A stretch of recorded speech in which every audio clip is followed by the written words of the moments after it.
As children, we loved our toys. They were our best friends, our guides for exploring the limitations of imagination and play. They were also our scapegoats and confidants when something around the house ended up breaking. It was easy to blame our toys. But what if this was more than just the imagination of a child? What if our toys were actually the culprits of these so-called accidents? What if they were alive? The world of fact and fiction become one in this tale from the tour.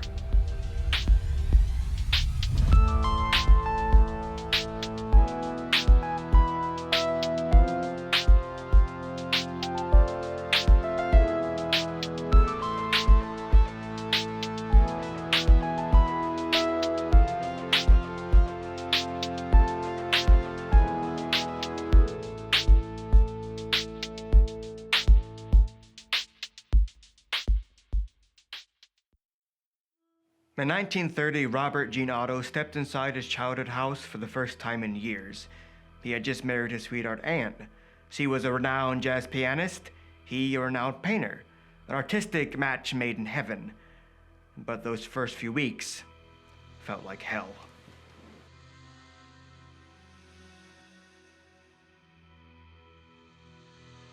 Gene was spending more and more time in the attic every day, bringing in bits of furniture and building supplies.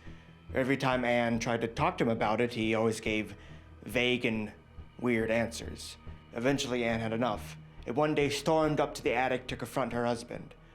What she saw next left her speechless.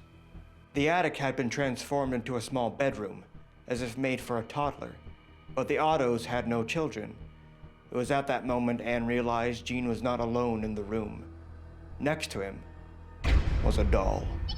Gene was only 4 years old when the doll was given to him by his grandfather, or an African-American woman who practiced voodoo, depending on who you ask.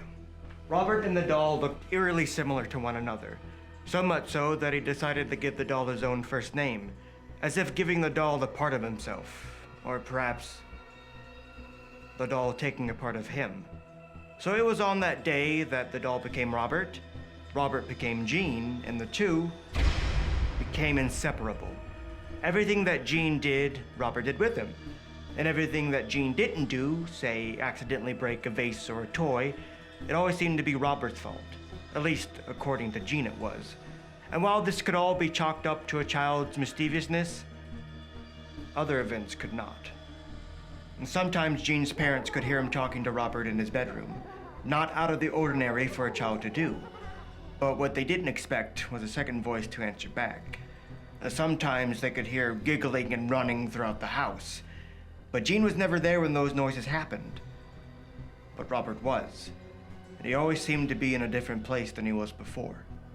But now with Gene and Anne in the house, things only got worse. Gene spent a lot of time at the turret window of the house, painting. Robert would always be with him, staring out of the window with his lifeless, black eyes.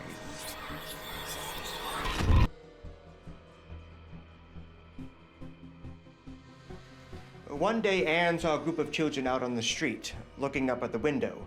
They would scream and shout, "He moved, he moved." Thinking Gene was having fun with the kids, she asked him about it later that night. Gene's reply, he hadn't been anywhere near the window.